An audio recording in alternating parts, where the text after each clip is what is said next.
Hey everybody, this is Russ from Retro Game Core. One of my favorite things to review on this channel are mini PCs like this one here. I get a new one of these every few weeks in the mail, and every time I get one I'm super excited because it basically means that I get a day off. After I've gone and unboxed it and set everything up, what I get to do is sit down and play a bunch of games and just max out the performance to see how they're gonna run. But the thing about it is that I get to progress a little bit in each of my games thanks to, using Steam Cloud. And so I'm able to just jump right into my save game from the previous mini PC and then get 5-10 minutes further in the next game before I move on to the next one. And so I just really love that experience of testing these mini PCs, and I think it's really valuable for my viewers as well because they get to see what kind of progress they've made in the whole mini PC space. And this is the Beelink GTR7. This is basically their flagship level mini PC. So it's the best that you can get outside of something with a dedicated graphics card. Now, of course, when you add a GPU into a device like this, it's going to increase the size of it as well as the price significantly. And so if you're looking for something small and compact, but still really powerful, then this is going to be your best bet, at least right now. And the chipset inside here is the Ryzen 7840HS. This is essentially the same thing that we've seen in other mini PCs and handhelds. For example, the Neo 2S that I just reviewed, and even something like the ROG Ally has a very similar chip inside as well. The big difference is that the GTR7 isn't tethered down by battery life or things like that. In fact, this one is clocked at a much higher power profile. At 65 watts, this thing runs like a dream. That's going to be double of what the ROG Ally can get when actually docked and hooked up to a power supply.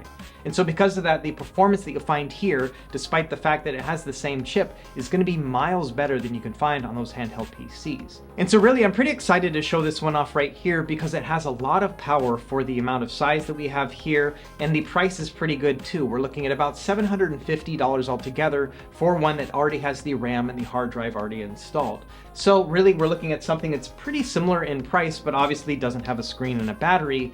But if you're looking for a desktop solution without having a graphics card, this is going to be a pretty compelling buy. And so let's go ahead and dive into this here, play a bunch of games, and without any further delay, let's go ahead and get started.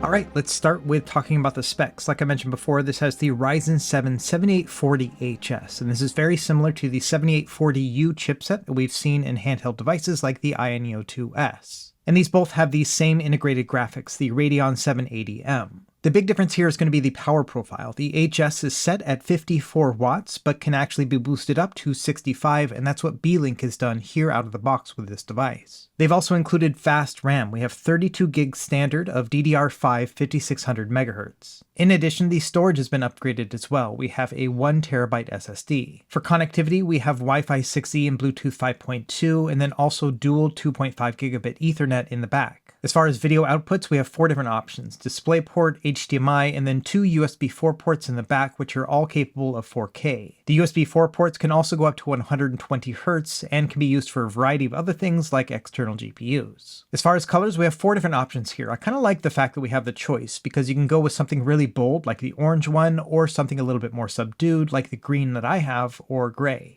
And it comes shipped with Windows 11 Pro and a couple nice features like a fingerprint sensor as well as this neat magnetic power supply. Now in terms of models, we only have one option here. It's the 32 gigs and 1 TB of storage, which honestly I think is a good match for the amount of power you're getting here, but I always like to see the bare bones options in case you want to add your own. Now the listing price is $790, but if you look here on their website, there's a coupon that'll give you $80 off. Now bear in mind, it's only available on the Beelink website right now, but I do think it'll probably go up on Amazon just like their other products. And often on Amazon, they'll get a nice discount, and so I would keep an eye out for that if you are patient. Let's get to the unboxing, and as a disclaimer here, this is a review unit sent to me. There was no money exchange in any way, and all opinions are my own. When you first open it up, they have a little card here to let you know that it has been upgraded to a 65 watt TDP. Also inside, you'll get a quick user manual, just a couple things here like the diagram of all the components and then how to make some upgrades if you'd like. Further inside the box, you'll get 2 HDMI cables, a standard size here as well as a short one if you're going to use a VESA mount. And here's a look at that mount as well as the screws that come with it. Here's a look at the power supply. It's just a standard brick right here, rated at 100 watts. And it has a unique connector. We'll look at this in more detail here in a minute. And first impressions with the device itself, this is pretty chunky and very sturdy feeling. It's basically all metal and comes in at about 2 pounds altogether.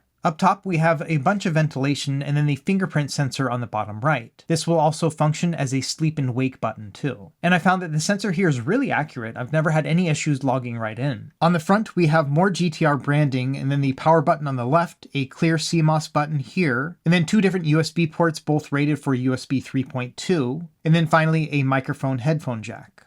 Each of the two sides look exactly the same. They basically have this GTR branding and a bunch of ventilation. Let's take a look at the back. In addition to a lot of ventilation here on the top, we've got a bunch of ports as well. We've got two USB 2.0 and then two more USB 3.2, and then one of our two USB 4 ports. Here we have our HDMI and DisplayPort video output, and then dual 2.5 gigabit Ethernet. Finally, on the right, we have our second of the two USB 4 ports, and then another headphone microphone jack. Now the power supply is actually on the bottom, covered with this little rubber pad. And one of my favorite things about Beelink is how thoughtful they are with their designs. For example, it's very easy to access these screws that are embedded within the rubber feet. In addition, we have a little rubber pull tab which makes pulling this bottom part out very easy. And then I also appreciate the fact that they show exactly what buttons you need to press to enter the BIOS. Now going back to that power supply, this locks into place with a surprisingly strong magnet. Now once you install it here, it's actually pretty solid. It's kind of hard to take off. And once you've put the PC upright, it's actually locked into place. So this can be a good or a bad thing. It's like the opposite of MagSafe in the fact that this will not ever pull out when you have it laying upright. But at the same time, that also means that you won't accidentally unplug the device at any time either. In terms of size, you can see that overall it's about 2.5 blocks of Costco branded grass-fed butter. For a more practical comparison, here's an Xbox Series controller. The controller itself is a little bit smaller than the mini PC, but all the same, they take up just about the same amount of space. So let's go ahead and take a look inside. I'm going to unscrew everything, then use that tab to pull off the bottom cover, and we're greeted with a cooling fan compartment right here. This has an additional 3 screws to take off, but it is pretty easy. All of these are with a Phillips head screwdriver. After that, you can use a plastic spudger to pry open this top part.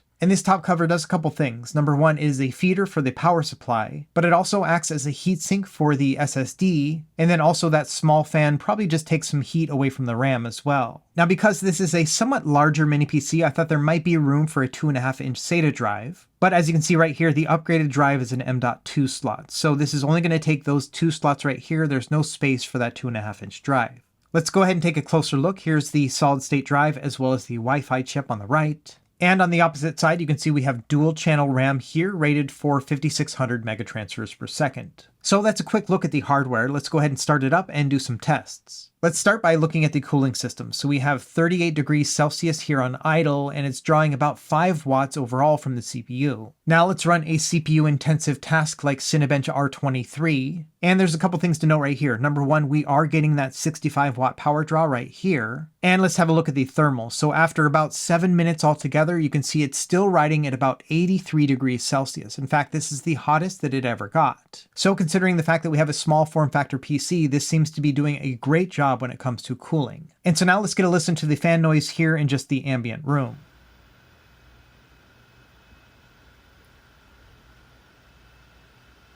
Now for context, I'm going to push some buttons on a controller just right next to the main PC so you can see how loud that is by comparison.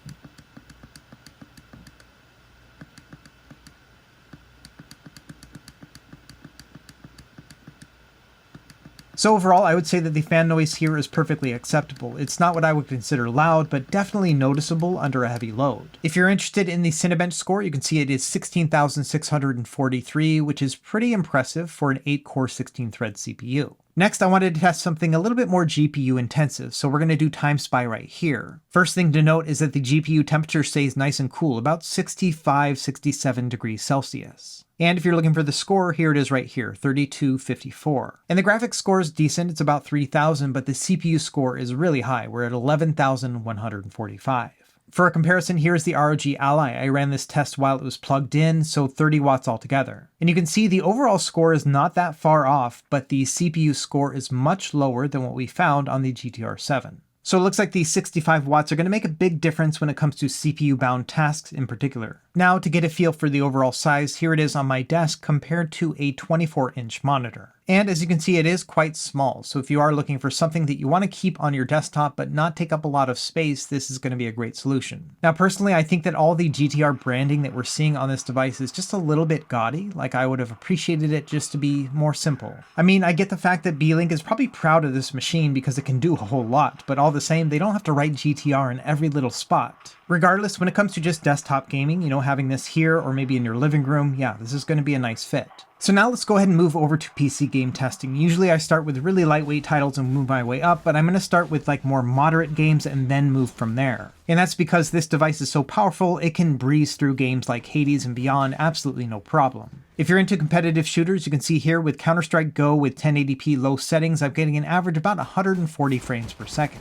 Now moving on to Grand Theft Auto 5 here, I have VSync off at 1080p high settings. And this is pushing the device pretty hard. We're getting about 90% GPU usage, and we're also getting about 85 frames per second altogether, which is pretty impressive. However, all the same, I am getting some screen tearing with my capture card footage, and so I'm going to turn on VSync here. And so here I'm getting a super stable 60 frames per second. And the other nice thing here is it's not going to draw as much power. And so instead of pulling about 60 watts to go at a 90% GPU usage, we're only pulling about 40 watts to get about 70% GPU instead. So this is nice in the fact that you can get some really nice smooth gameplay at 60 frames per second, but you can draw about 2/3 of the power. So now let's go ahead and push up to some of the harder to play games. We're going to start with the AAA games from like the previous generation, so things like Rise of the Tomb Raider. And here you can see at 1080p medium settings, we're getting an average about 48 to 50 frames per second, so perfectly playable. Same thing with Control. This one I can play at 1080p medium settings, which looks gorgeous, but I do have to put it at a 30 frames per second cap. It's going to average about 35, but I found that I have a much smoother experience when I just lock it at 30. Next up we have Final Fantasy VII Remake. I can play this one at 1080p high textures and low shadows, and it plays really well. I can get a pretty consistent 60 frames per second here, even while in combat. Moving on to the Sony ports, we have quite a few options here. We'll start with God of War. This one I can play at 1080p low settings and it'll average about 42 frames per second. So in this case, I would probably just use a 40 frames per second cap, and that way I have a little bit more headroom. It's a similar story with Marvel's Spider-Man. This is another one that I would probably just leave at 40 frames per second, but yeah, it's running very smooth at 1080p low settings. For Horizon Zero Dawn, I found that I like to use 1080p original settings. It just makes it look a little bit nicer. However, it does struggle to maintain 40 frames per second, so you would probably want to play this one at 30 instead. And it's going to be the same thing with Uncharted 4. Here I'm using a mixture of high and low settings at 1080p. And yes, a 30 frames per second cap right here is super solid, so this is how I would play this game as well. Testing out some more high-end games, we'll start with Elden Ring. This one at 1080p high settings gives me well above 30 frames per second. So this will also be a really solid experience. Same thing with The Witcher 3 at 1080p in medium settings. This is one that I usually will test at low settings, so the fact that we have medium right here is going to look a lot better. And it can't quite do 40 frames per second, and so 30 might give you more consistent performance. Now, one of my all-time favorite games is Destiny 2, and as you can see right here, at 1080p low settings, it's very close to 60 frames per second. This is a game I prefer to play at those higher frame rates, and so this right here is a really good match for me. It's kind of amazing that we're getting this kind of performance without any dedicated graphics. And I was surprised to find that those AAA titles, the ones that are really hard to play, still do really well on this mini PC. For example, Red Dead Redemption can play at 1080p low settings with about 45 frames per second, so I would lock this one at 40 and that would be great. And same thing with Cyberpunk 2077. In fact, this one I bumped up to medium settings, and even then at 1080p, we're still getting some really good frame rates. So I would say that basically any PC game is going to be playable at 1080p as long as you're willing to drop the frame rate below 60. Okay, next up we're going to test emulation. We're going to jump right into GameCube and work our way up from there. Usually I play these games at 1080p, but it was running so well that I decided to bump it up even more. And so here we are at a 6x upscale, which is going to be 4K, and absolutely no problem with any GameCube game that I tried. Even the harder games to play, something like F-Zero GX, still played at 4K at a 6x upscale, absolutely no problem here. Now for Nintendo Wii, I did have to drop it down just a tiny bit, so we're getting a 5x upscale, which I think is just below 4K. But even then, playing something that's a little bit heavyweight, like Metroid Prime Trilogy, no problem here either. Sticking with Nintendo, let's go ahead and try out Nintendo 3DS. This is using a 4x upscale in the Citra emulator. Now this is an emulator that will cache the shaders as you're playing, so you will get a stutter here and there, especially in the beginning parts of the games. But all the same, I found that every game I tried at a 4x upscale played perfectly well. So if you're looking for something to play Nintendo 3DS on a big screen, this is going to handle it with no problem whatsoever. Moving on from there, let's do Nintendo Wii U. Now with this one, I upscaled everything to 1080p. And same thing here, all these games played at full speed. Now there are some games that will natively play at 1080p like Wind Waker HD, and this one also played no problem. So my guess is here that if you want to play any Nintendo Wii game at a 1080p resolution, you should be able to get 60 frames per second for most of them. There will be some exceptions. For example, Breath of the Wild at a 1080p upscale didn't give me completely consistent 60 frames per second, but it was very close. So I think depending on what's going on the screen, you'll get between 55 and 60, and it's going to feel ultra smooth. Next up we have PlayStation 2. Now this one did not perform as well as GameCube, but all the same it's still really good. Most games will play at a 5x upscale, which is basically just under 4K, and the really hard to play games, things like God of War or Champions of Norrath, these ones can play at a 4x upscale, which is 1440p. Honestly, when I'm actually playing these games, I can't even tell a difference between 1440p and 4K in the resolution, so all these are going to be pretty much gravy in my book. Let's keep pushing things up. Let's go to PlayStation 3 next. Now, the easier to play games like Dead or Alive 5, absolutely no problem here. Even 3D based games like Mirror's Edge played at a full speed without breaking a sweat. Now moving on to the harder to play PlayStation 3 games, something like Ratchet & Clank Quest for Booty was still really impressive. Here I'm getting a mostly consistent 60 frames per second. It would dip down here and there, but still, this is the best performance I've seen with something without dedicated graphics. And it's a similar story with this game, which is infamous for being hard to emulate. As you can see, we're getting about 45 frames per second altogether, perfectly playable. And finally, another game that's really hard to emulate in my catalog is Metal Gear Solid 5 Ground Zeroes. You can see the textures are having some graphical glitches, but when it comes to actual playability, this is perfectly fine. It's always above 30, which means it's going to be a pretty smooth experience. Moving away from Sony, let's go over to Microsoft. So next up we have the original Xbox. Now this one can play many games at a 2x resolution. However, there are still some compatibility issues with this emulator. For example, Jade Empire has some graphical glitches around the sides. But in terms of performance, it's actually pretty darn good. Now, as you start to move into some of the harder to play games, you will probably have to drop it down to a native resolution. So when it comes down to it, Xbox emulation here leaves a little bit to be desired, but that's kind of the same case with most other PCs. Next up, let's try Xbox 360. This one was also a welcome surprise in the fact that many of these games were perfectly playable. Now, I usually will play these at a native resolution because upscaling will start to introduce a lot of graphical issues, and so at native resolution, yeah, these games are going to play great. I was also surprised to find that compatibility with the most recent Xenia emulator is doing really well. Many games I found to be unplayable about 6 months ago, like they wouldn't even boot past the menu screen, are actually now playing. It's not a perfect experience, but all the same, I think it's really impressive that Dead Rising and even 2 Human are somewhat playable at this point. And finally, we have Nintendo Switch. Now this one's a little bit wonky. For example, I usually will play this with the Vulkan backend, but I found that very few games actually played well. Metroid Prime Remastered is one of them. For many others, it would boot into a black screen, or I would get like graphical glitches like the stutters you're seeing here in Donkey Kong Country Tropical Freeze. Another example is going to be Mario Kart 8 Deluxe. If I try to play this with the Vulkan backend, everything gets completely distorted. And so really the only solution I have here is to use the OpenGL backend. This one's going to be more accurate, but when it comes to a Ryzen chip, it's usually not going to be as performant. But the amazing thing about the GTR7 is that it's so powerful that it can actually just kind of power through that entire process. So here I am playing these games at a native resolution but in docked mode, and we're getting a pretty good frame rate. It's not going to be 100% 60 frames per second the entire time, but I would say this is very much playable. And a lot of the dips actually have to do with the shaders caching anyway, and so the more you play it, it'll probably get better too.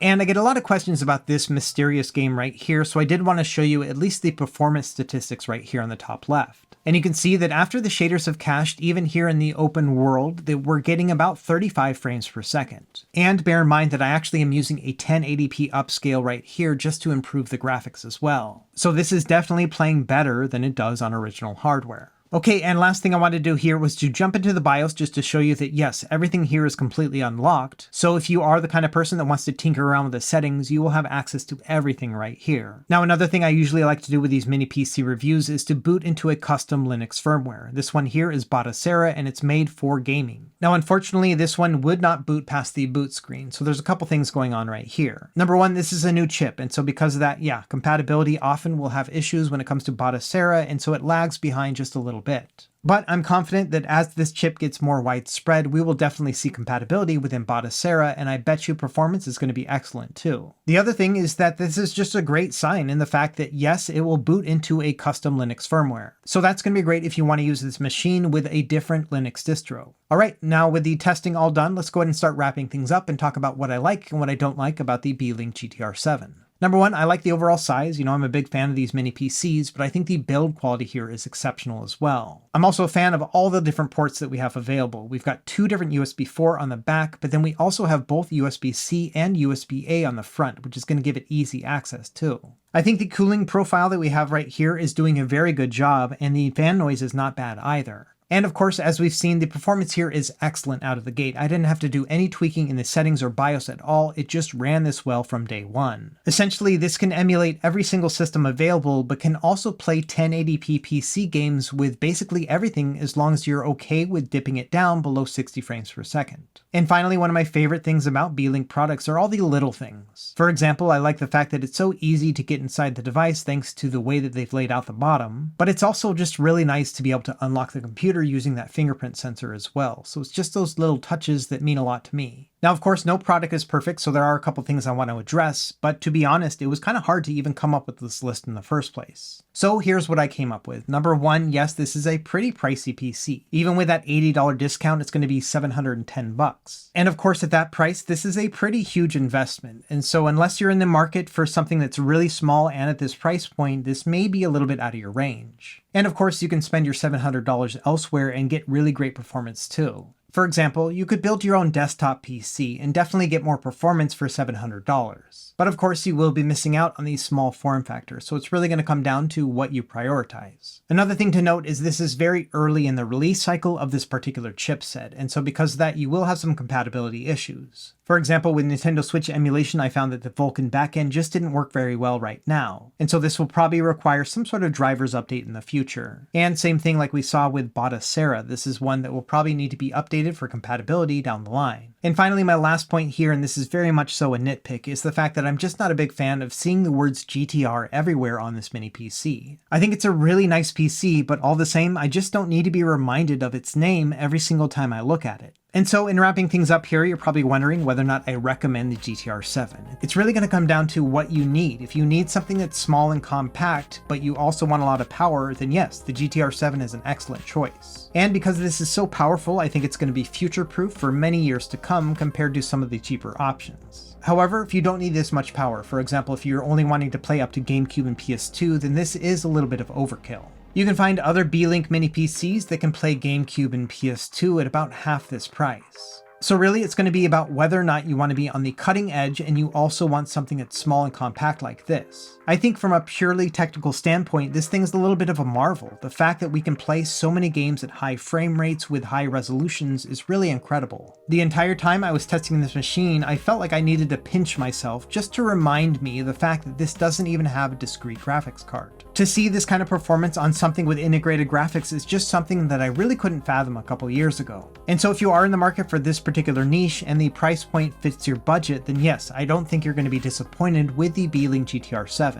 However, if you want to stay on the cutting edge, then I would say that the longer you wait, the better it'll be, because I bet the next generation is going to be even more performant than this one. So let me know what you think in the comments below. Is this the one to get, or would you rather have something cheaper and less performant, or would you rather save your money for something a little bit better down the line? As always, thank you for watching, and be sure to like and subscribe if you found this helpful, and we will see you next time. Happy gaming!